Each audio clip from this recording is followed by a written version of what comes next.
투자한 기업들을 좀 눈여겨보면 좋지 않을까 싶어요. 기본적으로 성장성이 있고 기술력도 상당히 좋다는 얘기거든요. 예를 들면 뭐 이런 기업들이에요. 또 이제 라든지 이런 기업들.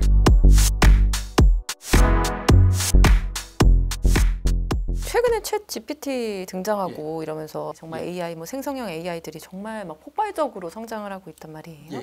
이 AI가 반도체에 미친 영향은 뭐 어떻게 볼 수 있을까요? 제일 많이 크다고 봐야죠.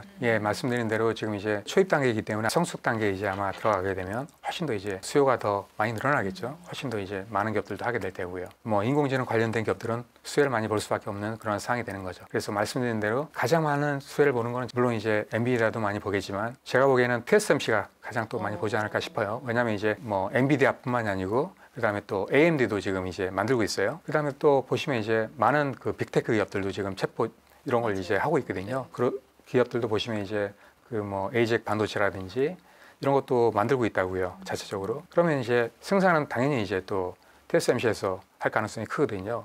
그러면 이제 TSMC는 모든 그러한 인공지능 반도체는 거의 이제 독점적으로 하게 되는 상황이 될 수 있거든요. 하게 되면 이제 TSMC가 상당히 또 수혜를 볼 수밖에 없는 그런 상황이 될 수 있는 거죠. 그럼 이렇게 AI 챗봇 관련한 이런 뭐 관련주들을 지금이라도 좀 들어가는 게 맞다고 보세요? 저는 맞다고 봅니다. 제가 보기에는 아마 이게 이제 빠르면은 하반기나 아니면 내년 정도가 되면 이제 성숙기에 아마 조금씩 이제 들어갈 겁니다. 그때가 이제 피크죠. 그래서 지금이 적기라고 저는 봅니다. 엔비디아랑 AMD 얘기도 한번 여쭤보고 싶어요. 올해 주도권, 뭐 엔비디아가 사실은 많이 앞서가고 있긴 한데요. 어떻게 누가 잡을 걸로? 제가 보기에는 당연히 이제 엔비디아가 할 거라고 봅니다. 물론 이제 AMD도 최근에 많이 이제 노력을 하고 있죠. 근데 이제 90% 이상은 아직까지는 엔비디아가 지금 이제 거의 뭐 독점을 하고 있기 때문에 앞으로도 당분간은 그렇게 가지 않을까 싶어요. 제가 보기에는 엔비디아가 잘하는 게 뭐냐면 그 생태계 전략입니다. 처음에 이제 시장이 없는 그 초기 단계부터 시장을 키운 거예요. 그러니까 투자를 많이 한 거예요, 처음에. 엔비디아가 했던 그 전략이 GPU 같은 경우도 처음에 이제 그 게임에 맨 처음에 이제 시작을 했지 않습니까? 그때도 마찬가지로 이제 생태계를 키운 상태에서 이제 고객들을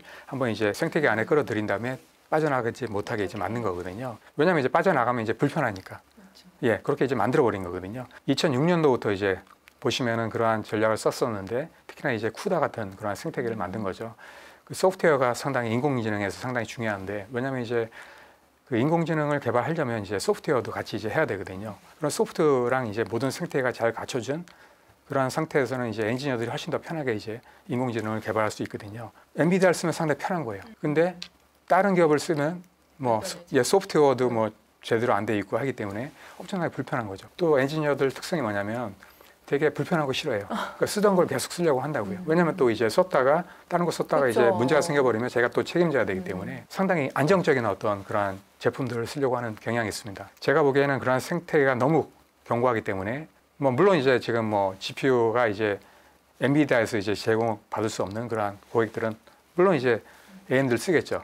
그런 고객이 아니라면 아마 대부분의 고객들은 엔비디아를 쓸 수밖에 없는 그런 상황이기 때문에 제가 보기에도 앞으로도 당분간 그런 식으로 가지 않을까라고 이제 싶어요. 특히나 제가 보기에는 서버 쪽 AI 그쪽은 거의 독보적으로 아마 갈 것 같습니다. 앞으로도. 다만 이제 온 디바이스 AI 쪽은 아마 AMD도 약간 이제 올라갈 가능성이 있어요. 왜냐하면 그쪽은 GPU가 아니거든요. 보통 이제 NPU가 많이 쓰이는데 NPU는 지금 많은 기업들이 지금 많이 하고 있어요. 이제 뭐 시작을 하는 그런 단계이기 때문에 많은 기업들이 또 쫓아올 수 있는 그런 이제 상황이 되거든요. 많이 이제 나눠 갖지 않을까. 그런 생각을 좀 하고 있습니다. 엔비디아 관련해서 뭐 하이닉스가 사실 우리나라의 수혜주로 많이 막 주가도 많이 오르고 그랬는데요. 한국 수혜주 뭐 하이닉스 말고 뭐 삼성전자 또 뭐가 있을까요? 뭐 파운드리가 또 이제 많이 또 보고 있죠. 왜냐하면 이제 HBM도 필요하지만은 마찬가지로 그걸 이제 패키징하고 또 GPU도 같이 이제 만들어야 되기 때문에 그래서 이제 가장 이제 혜택을 보고 있는 건 이제 마찬가지로 TSMC라고 봐야죠. EUV 장비가 또 필요하기 때문에 ASML 그런 기업들도 많이 보고 있고요. 그 다음에 또 국내 기업들도 마찬가지로 HBM이 이제 들어가고 하게 되면 또 뭐 한미 반도체라든지 이런 기업들도 왜냐하면 이제 TC 본딩 장비를 또 하고 있기 때문에 그런 장비들은 거의 이제 독점이기 때문에 또 그런 기업들도 많이 이제 혜택을 보고 있죠. 뭐 HBM, 온 디바이스 AI 올해 뭐 여러 가지 이런 이슈들이 나왔는데 사실 뭐 다 올해 너무 다 둘 다 중요할 것 같아요. 이 분야에 대해서 한번 좀 전망을 해주시자면. 두 개 다 좋습니다. 일단은 HBM도 상당히 성장을 많이 할 것 같고요. 작년만 해도 뭐 한 30% 40% 정도 매년 성장한다 이렇게 얘기가 나왔는데 최근에는 훨씬 더 이제 성장을 더 많이 한다 이렇게 나오고 있어요. 그래서 뭐 어떤 기업 전망하는 거 보면 이제 10배도 성장을 한다 이렇게 얘기를 하고 있고 그래서 당분간은 뭐 SK 하이닉스, 삼성전자가 거의 다 이제 차지할 거기 때문에 그런 기업들이 많이 이제 수혜를 볼 수밖에 없는 그런 상황이 될 수밖에 없고요. 그리고 또 온디바이스 AI도 마찬가지로 삼성도 많이 혜택을 볼 것 같습니다. 왜냐하면 최근에 이제 삼성도 온디바이스 AI 이쪽에 이제 많이 이제 포커스를 하고 있어요. 네. 스마트폰 나오지 않습니까? 그쵸, 첫 갤럭시. AI 폰 나옵니다. 이게 이제 상당히 온디바이스 AI거든요. 여기는 이제 NPU가 또 들어갑니다. 그 인공지능이 가장 많이 쓰이는 데가 스마트폰입니다. 예, 시장이 가장 큰 데가 하기 때문에 이제 삼성도 많이 혜택을 볼 수밖에 없고요. 특히나 보면 이제 삼성이 스마트폰뿐만이 아니고 또 다른 것도 많이 하지 않습니까? 최근에 보시면 뭐 가전에도 지금 이제 NPU를 탑재한다 이런 얘기가 나오고 있고요. 마찬가지로 스마트워치라든지 PC라든지 뭐 노트북 PC라든지 이런 데도 이제 NPU가 또 장착이 되기 때문에 모든 디바이스에 IoT라든지 이런 데도 이제 앞으로 온디바이스 AI가 탑재가 됩니다. 온디바이스 AI는 앞으로 대세라고 볼 수 있는 거죠. 그래서 삼성이 상당히 또 수혜를 많이 볼 것 같습니다. 예. 아까 HBM 얘기해 주시면서 CXL 시장도 예. 한번 얘기해 주셨어요. 예. 이 시장 한번 전망 한번 얘기해 주세요. 삼성은 이미 지금 네. CXL 메모리를 내놓고 하고 있죠. 있는데요. 네. 예, CXL 2.0도 최근에 이제 작년 말에 네. 출시를 했습니다. 단 이제 이게 바로는 되지 않을 것 같습니다. 아마도 올해 하반기부터 아마 본격적으로 시작을 할 것 같은데요. 왜 그러냐면 지금 이제 메모리만 나와서는 안 돼요. 기본적으로 이제 CPU가 나와야 되는데 CXL 2.0에 맞는 CPU가 아직 안 나왔습니다. 이게 이제 인텔에서 나와야지만 이제 이게 세트로 나갈 수 있는 거거든요. 보기에는 아마 조만간에 나올 것 같아요. 그러면 이제 조만간에 나오게 되면 하반기부터 아마 본격적으로 어느 정도 이제 시장이 형성되지 않을까 싶어요. 기본적인 어떤 인프라를 이제 바꿀 필요가 없거든요. 바로 용량을 증대할 수 있기 때문에 상당히 간편한 어떤 기술이죠. 앞으로 많이 쓰일 것 같아요. 반도체 예. 관련한 뭐 기업들이 워낙 많다 보니까 막 장비주도 있고 예. 부품주도 있고 소재주도 있고 다양하잖아요. 예. 뭐 요 시장 뭐 각각 좀 전망을 해주시자면. 장비, 소재, 부품도 상당히 성장이 기대가 됩니다. 최근에 보시면 많은 국가에서 지금 반도체 팹을 유치하기 위해서 많이 노력을 하고 있고요. 실제로도 많이 이제 건설하고 있고, 그다음에 또 자체 기업들이 지금 이제 많은 팹을 지금 건설하고 있습니다. 팹들이 이제 건설이 완료가 되면 또 장비라든지 그다음에 소재라든지 부품이 많이 필요할 수밖에 없어요. 그러면은 이게 파운드리가 설립이 되면 기본적으로 소부장 기업들이 따라올 수밖에 없어요. 그렇게 되면 이제 많이 성장할 수밖에 없는 거죠. 그래서 지금은 아직까지 팹이 많이 이제 완성되지 않았기 때문에 아마 조만간 뭐 내년이나 요 정도 되면 이제 많은 팹들이 또 완공이 될 것 같아요. 그러면은 또 소부장 기업들이 많이 또 수혜를 볼 수밖에 없는 상황이 될 수 있는 거죠. 지금도 좋은 때라고 봅니다. 투자기에. 왜냐하면 이제 지금 이제 반도체가 아직까지는 완벽하게 이제 불황을 벗어나지 않기 때문에 이게 이제 조만간에 벗어날 걸로 보기 때문에 그런 소부장 기업들도 마찬가지로 이제 성장합니다. 교수님이 눈여겨보고 계신 그런 뭐 장비 소재 부품 중에 예, 많이 종목이 좀 있는데요. 있을까요? 예, 보면은 또 삼성이 많이 투자를 했습니다. 예, 그 관련 기업들을 많이 투자했는데 삼성에서 투자한 기업들을 좀 눈여겨보면 좋지 않을까 싶어요. 그래서 왜냐면은 그 삼성에서 지분을 투자했다는 얘기는 뭐냐면 기본적으로 성장성이 있고 기술력도 상당히 좋다는 얘기거든요. 예를 들면 뭐 이런 기업들이에요. 장비 기업들은 원익이라든지 뭐 이런 기업들. 그다음에 또 세메스도 이제 자회사거든요. 뭐 계열사기 때문에 그런 기업들도 많이 이제 수혜를 볼 수밖에 없습니다.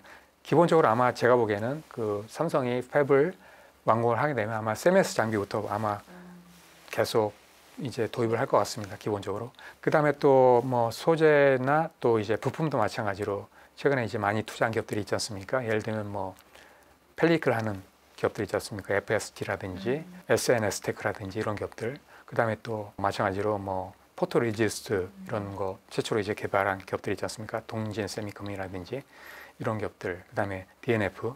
최근에 뭐 솔브레인 이쪽으로 이제 M&A가 된다는 얘기도 있는데 두 기업 다 모두 이제 삼성에서 이제 투자한 기업입니다. 이런 기업들은 아무래도 이제 우선적으로 쓸 수밖에 없는 그런 상황이기 때문에 제가 보기에는 그런 기업들 눈여겨 볼 필요가 있다고 봅니다. 반도체주 비중을 포트폴리오 내에서 어느 정도로 가져가는 게 좋다고 생각하세요? 아, 제가 보기에는 100% 가져가도 문제가 없다고 보고 있는데요.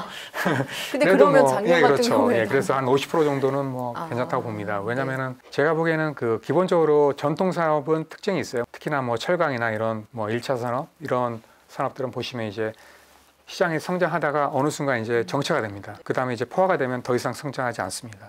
근데 반도체는 다르다는 얘기예요. 기본적으로 이게 이제 성장하다가 어느 순간 이제 꺾입니다. 근데 꺾이는 게 이제 계속 꺾이는 게 아니고 새로운 어플리케이션이 나옵니다. 그러면 이제 또 성장을 해요. 그래서 이렇게 성장하다가 꺾이다가 다시 이제 성장을 합니다. 이게 계속 성장을 한다는 얘기죠. 우상향합니다. 제대로 된 반도체 기업만 선택만 잘하면 뭐 장기 투자한다 그러면 상당히 좋은 그러한 투자가 됩니다. 그다음에 최근에 보시면 이제 아시겠지만 대부분의 산업들이 지금 이제 반도체를 쓸 수밖에 없는 그런 상황이 되고 있어요. 왜냐하면은 테크랑도 상관없는 기업들이 뭐 테크를 지금 도입하지 않으면 생존하지 못하는 그런 상황이 돼 있어요. 모든 기업들이 이제 인공지능을 도입할 수밖에 없는 상황이 되거든요.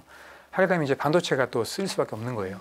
예, 그러면은 반도체 산업은 앞으로도 계속 성장할 수밖에 없다는 거죠. 주식이라는 게 사실 매수 예. 매도 타이밍이 굉장히 중요한데요. 네, 중요합니다. 예. 요게 어느 시점에 사실 딱 매도를 하고 매수를 예, 할지 예. 고민이 되시잖아요. 예, 고민이 될 텐데요. 반도체주는 조금 어떻게 접근을 하는 게 좋은지. 제가 보기에는 저는 이런 게 좋은 것 같아요. 기본적으로 보시면 반도체는 제가 이제 꾸준하게 성장한다고 말씀드렸는데 그래서 이제 최소한 이제 3년 이상은 갖고 가는 게 좋습니다. 예.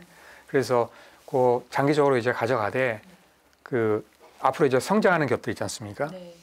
반도체 기업이라고 모든 기업이 다 성장하지 않았습니다. 분명히 이제 안 되는 기업들은 뭐 망하는 기업도 생기겠죠. 성장하는 기업들을 잘 선택한 다음에 그런 성장하는 기업들이 꺾일 때가 있어요. 뭐 예를 들면 뭐 불황이 온다든지 아니면 뭐 외부에 어떤 악재가 터져가지고 꺾인다든지 이렇게 이제 꺾이면 마찬가지로 이제 주가도 이제 떨어질 수밖에 없거든요. 그렇게 이제 떨어지는 시점에 사서 보유하면 이게 올라갑니다. 어떤 그 비즈니스 모델이 상당히 성장할 수밖에 없는 또 제품도 기술력이 상당히 뛰어난 기업들은 꾸준하게 이제 성장할 수밖에 없기 때문에 그런 기업들 잘 선택해가지고 꾸준하게 가져간다면 상당히 좋은 선택이지 않나 싶어요. 전기차랑 많이 상관이 있는 것 같아요. 예, 전기차로 바뀌면은 1000개 이상 쓰이거든요. 특히나 이제 차량용 반도체도 많이 쓰이기 때문에 차량용 반도체 이런 쪽에 이제 주목을 좀 할 필요가 있습니다. 앞으로 시장은 이제 성장할 일밖에 없기 때문에 지금이 이제 최악의 어떤 상황이기 때문에 아마 기점이 아마 2025년도가 될 것 같은데